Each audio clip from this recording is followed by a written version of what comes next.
Presenting मैरोबोन। साल 1968 हमें एक परिवार को दिखाया जाता है जिसमें रोज और उसके 4 बच्चे जैक, जेन, बिली और सैम है। रोज अपने चारों बच्चों को इंग्लैंड से यूएसए ले आई है क्योंकि यहाँ पर उसका चाइल्डहुड होम है, जिस होम का नाम मैरोबोन रेजिडेंस है। दरअसल इस होम का नाम उसके मिडिल नेम पर है और अब वो अपने चारों बच्चों से कहती है कि आज के बाद हम यही सरनेम यूज करेंगे। हमारा जो भी पिछला सरनेम था हम उसे हमेशा के लिए भूल जाएंगे और ना ही अपनी पास्ट की जिंदगी के बारे में कुछ याद करेंगे। रोज की बातों से समझ में आ जाता है कि अतीत में इन सब के साथ कुछ न कुछ गलत हुआ है। इनके पास जो इनकी अतीत की यादें हैं ये उन सब को भूल जाना चाहते हैं।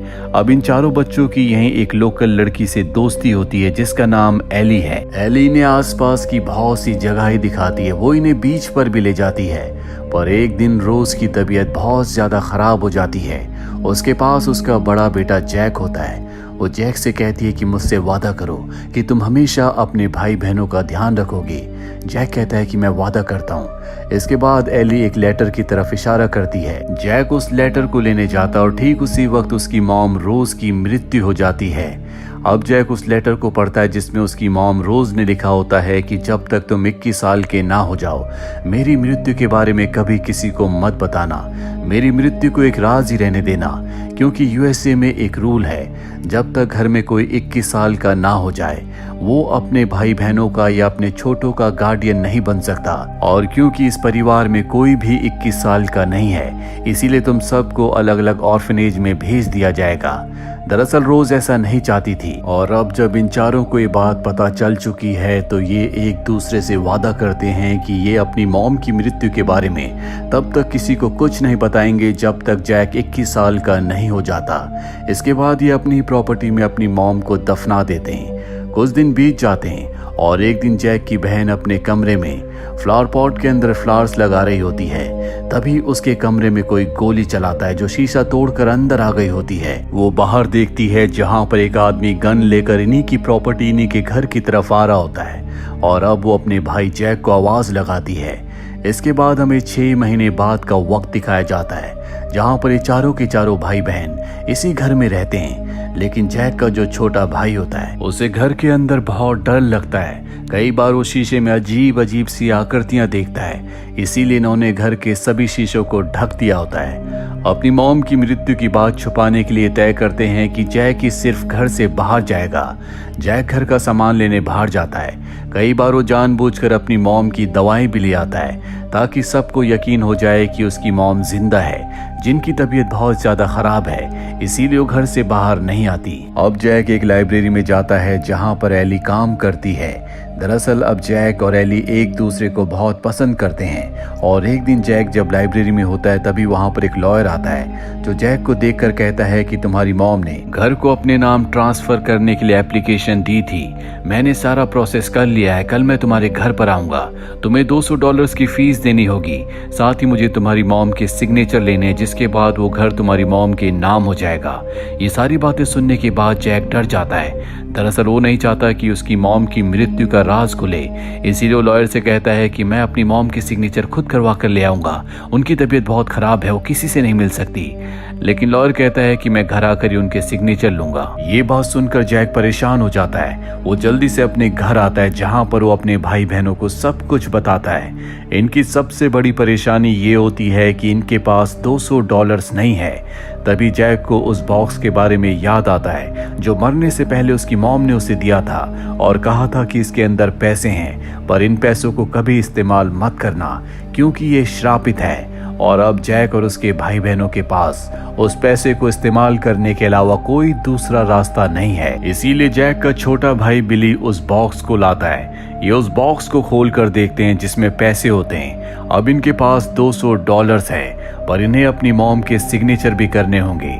इसीलिए जैक की बहन उन सिग्नेचर्स को कॉपी करना शुरू कर देती है जो कि उसकी मॉम के हैं। अगली सुबह लॉयर इनके घर पर आ जाता है जहां जैक ने जानबूझकर बाहर ही उसका बैठने का इंतजाम किया होता है। वो लॉयर को बाहर बिठाता है। जैक उसे $200 देता है, जिसके बाद कहता है कि मैं अपनी मॉम के सिग्नेचर करवा कर लाता हूँ। वो बाहर नहीं आ सकती क्योंकि उनकी तबीयत खराब है और वो डॉक्यूमेंट्स लेकर अंदर चला जाता है जहां जैक की सिस्टर हूबहू अपनी मॉम के सिग्नेचर्स को कॉपी करके डॉक्यूमेंट्स पर कर देती है।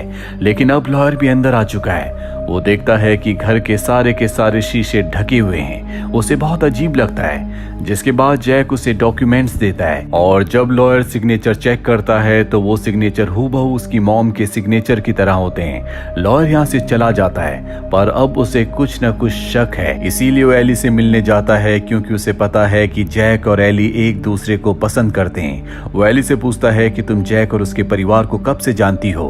वो बताती है कि पिछले कुछ महीनों से। वो जैक के पिता के बारे में भी पूछता है, लेकिन एली कहती है कि मैं उसके पिता के बारे में बहुत कुछ नहीं जानती, मुझे बस इतना ही पता है कि वो एक क्रूअल इंसान थे, जिस वजह से वो अपने पिता को उनके घर को छोड़कर हमेशा के लिए इंग्लैंड से यूएसए आ गए।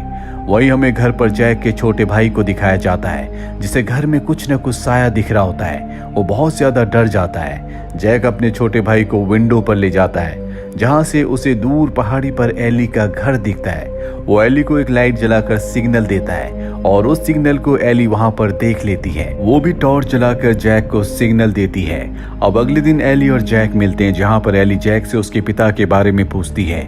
जैक कहता है कि वो एक शैतान थे, उन्होंने हमें बहुत परेशान किया, लेकिन अब वो हमें परेशान नहीं कर सकते क्योंकि हमेशा के लिए हम उन्हें छोड़कर यहाँ पर आ चुके हैं। ये बताते बताते जैक बहुत परेशान हो जाता है। एली उसे संभालती है। दूर से लॉयर सब कुछ देख रहा होता है, जो खुद भी एली को पसंद करता है, लेकिन उसे पता है कि जैक और एली एक दूसरे को पसंद करते हैं, इसीलिए वो जैक से नफरत करता है। अब जैक अपने घर पर आ जाता है, जहां पर उसका छोटा भाई उससे पूछता है कि तुम कहाँ गए थे। वो कहता है कि मैं बाहर गया था। उसका भाई कहता है कि मुझे पता है कि तुम बार बार एली से मिलते हो, तुम उसे बहुत सारी बातें बताते हो। इन दोनों के बीच में आर्ग्यूमेंट्स होना शुरू हो जाते हैं। वहीं जैक का सबसे छोटा भाई, जो कि अपनी मॉम के कमरे में होता है, वो चेयर से गिर जाता है। मिरर का शीशा हट जाता है और तभी मिरर में उसे एक साया दिखता है, जिससे वो बहुत ज्यादा डर जाता है। दूसरी तरफ हमें जैक को दिखाया जाता है, जो बेहोश हो गया था, और अब जब उसे होश आता है तो वो अपने भाई बहन के पास जाता है, जो दोनों बहुत परेशान होते हैं। जैक उनसे पूछता है कि क्या हुआ। वो बताते हैं कि हमारे छोटे भाई ने एक बार फिर से मिरर में किसी का साया देखा। मुझे लगता है कि ये हमारे पिता हैं, जो हम सबको मारना चाहते हैं। जैक कहता है कि ऐसा नहीं हो सकता, वो खुद मर चुके हैं और मरा हुआ इंसान कभी किसी को नहीं मार सकता। उसकी बहन कहती है लेकिन उसकी आत्मा तो मार सकती है।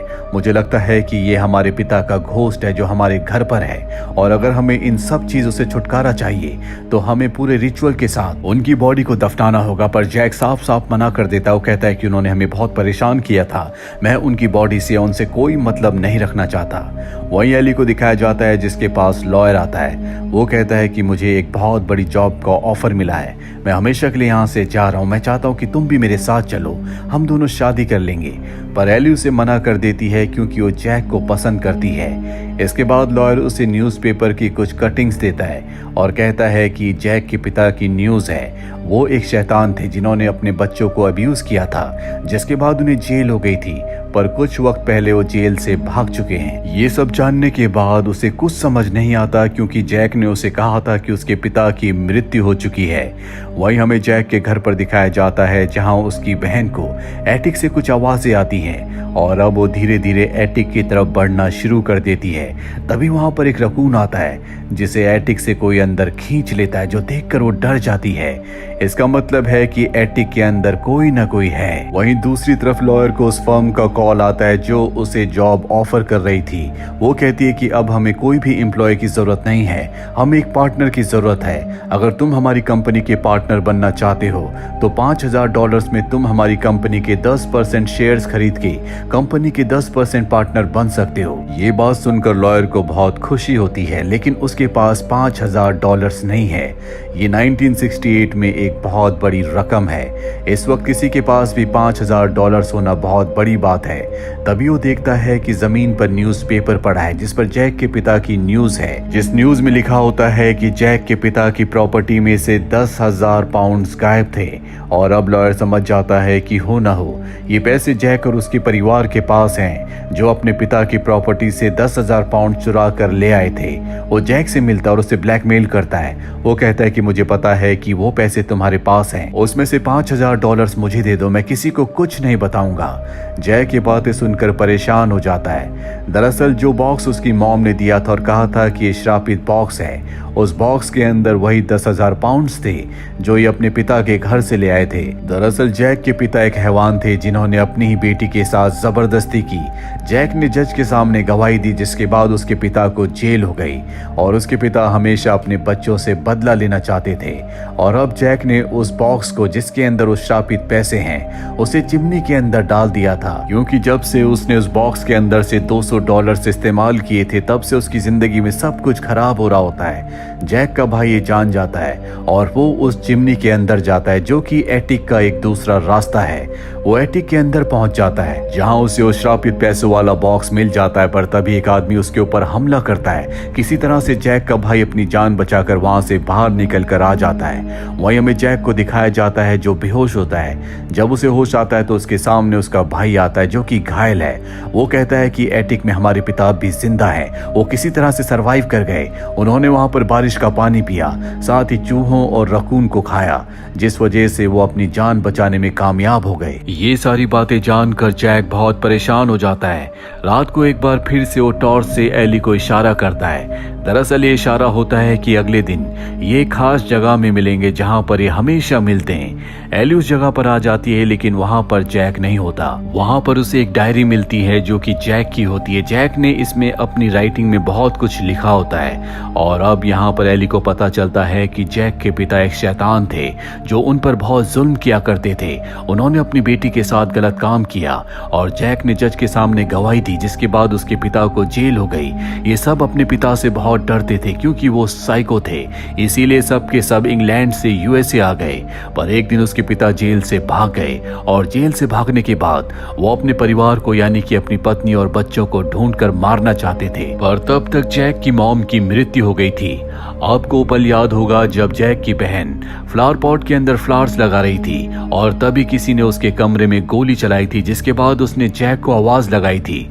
दरअसल गोली चलाने वाला और कोई नहीं बल्कि इन्हीं का पिता था, जिसे देखकर जैक की बहन बहुत ज्यादा डर गई थी। जैक ने अपने तीनों भाई बहनों को अपने पिता से बचाने के लिए एटिक में बंद कर दिया गया था, जिसके बाद वो श्रापित बॉक्स लेकर अपने पिता के पास गया था, क्योंकि उसे पता था कि उसके पिता अपने पैसे वापस लेने के लिए आए हैं। लेकिन वहां पहुंचकर उसके पिता ने उसके ऊपर हमला कर दिया, उसे बहुत बुरी तरह से मारा।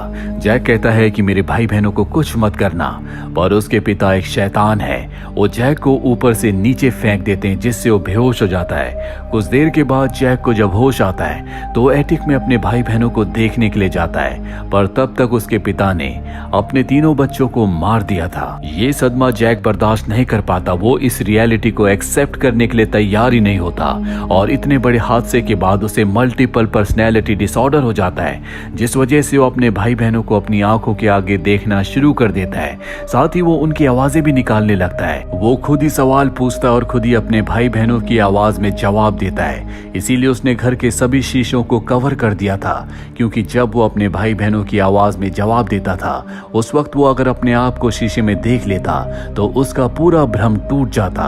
इसीलिए अपने आप को भ्रमित रखने के लिए, सच्चाई से अपने आप को दूर रखने के लिए और इस बात पर यकीन ना करने के लिए कि उसके भाई बहन अब इस दुनिया में नहीं रहे, वो हमेशा शीशों को कवर करके रखता था। साथ ही उसके पिता ने जब उसके भाई बहनों को मारा तो उसने अपने पिता के ऊपर हमला करके उन्हें भी एटिक में बंद कर दिया था और बाहर से दीवार चिंदी थी ताकि उसके पिता वहीं पर मारे जाए। इसीलिए वो हमेशा कहता था कि उसके पिता अब जिंदा नहीं है, लेकिन उसके पिता वहां पर बारिश का पानी पीकर, चूहे और रकून को खाकर जिंदा रहे। एली को अब सब कुछ सच पता चल जाता, उसकी आंखों में आंसू आ जाते हैं। वो समझ जाती है कि जैक ने क्या क्या बर्दाश्त किया है। वो उसके भाई बहनों को भी जानती थी, लेकिन पिछले 6 महीनों से वो कभी उसके भाई बहनों से नहीं मिली थी। दरअसल हमेशा जैक ही बाहर जाता था, क्योंकि उसके भाई बहन थे ही नहीं। जब भी हमें जैक के भाई बहनों को दिखाया गया तो कहानी को हमें जैक की आंखों से दिखाया गया था, जिस वजह से हमें ऐसा लगता है कि जैक के भाई बहन जिंदा है। वही लॉयर को दिखाया जाता है जो अपने पैसे लेने के लिए जैक के घर पहुंच जाता है और सबसे पहले ऊपर जाता है, जहां वो देखता है कि एटिक के बाहर किसी ने दीवार चिन्ह रखी है।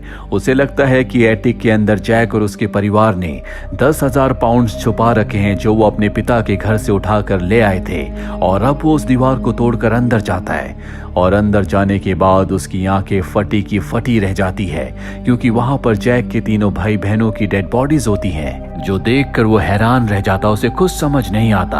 अब एली भी जैक से मिलने उसके घर आ जाती है। वो देखती है कि जैक की हालत बहुत ज्यादा खराब है। वो आवाज बदल बदल कर अपने आप से ही बातें कर रहा है। जैक को समझाने की कोशिश करती है, लेकिन जैक उसे कहता है कि तुम यहाँ से चली जाओ। और तभी उसे एटिक से लॉयर के चिल्लाने की आवाज आती है। वो भागकर ऊपर एटिक में जाती है, जहाँ पर वो देखती है कि लॉयर अपनी जिंदगी की आखिरी सांसें ले रहा है। वो लॉयर से पूछती है कि ये सब किसने किया। वो दरवाजे की तरफ इशारा करता है और तभी हम दरवाजे के पीछे देखते हैं, जहाँ पर जैक का पिता होता है, जो अब उसे मारने के लिए उसकी तरफ बढ़ रहा है। वो जैक को आवाज लगाती है ताकि जैक उसकी मदद करने के लिए आए, लेकिन जैक को एटिक में आने में बहुत डर लगता है, क्योंकि उसे पता है कि उसके पिता वहां पर है, पर उसके छोटे भाई को नहीं। इसीलिए अपने छोटे भाई की पर्सनैलिटी में आ जाता है। साथ ही एली को भी एहसास हो जाता है कि शायद जैक अपनी पर्सनैलिटी में नहीं है, इसीलिए वो उसके भाई का नाम पुकारती है। और अब जैक, जो कि अपने भाई की पर्सनैलिटी में है, वो गन लेकर ऊपर आ जाता है और इससे पहले कि उसके पिता एली के ऊपर हमला करके उसे मार दे, वो अपने पिता को मार देता है। अब हमें कुछ वक्त बाद का समय दिखाया जाता है, जहां पर जैक का ध्यान एली रखती है। जैक को साइकेट्रिक हॉस्पिटल से डिस्चार्ज कर दिया गया है, लेकिन अब भी डॉक्टर एली को दवा देते हैं और कहते हैं कि ये दवा जैक को जरूर देना, तभी वो रियल वर्ल्ड में रह पाएगा, नहीं तो हमेशा उसे ऐसा ही लगेगा कि उसके भाई बहन अब भी जिंदा है। एली जानती है कि जैक अपने भाई बहनों से बहुत प्यार करता है, वो उनके बिना नहीं रह सकता, इसीलिए एली कभी उसे वो दवा नहीं देती। वो उसका बहुत अच्छे से ध्यान रखती है और जैक भी अपने भाई बहनों को दूर फील्ड में खेलता हुआ देखता रहता है, क्योंकि अब भी उसे ऐसा लगता है कि उसके भाई बहन जिंदा है, जिससे उसके दिल और दिमाग में सेटिस्फैक्शन रहता है। एली हमेशा उसी के साथ रहती है और उसने तय कर लिया है कि वो जिंदगी भर जैक के साथ रहेगी। और इसी के साथ ही फिल्म ये कहानी यहीं पर खत्म हो जाती है। उम्मीद करते हैं कि ये कहानी आपको पसंद आई होगी।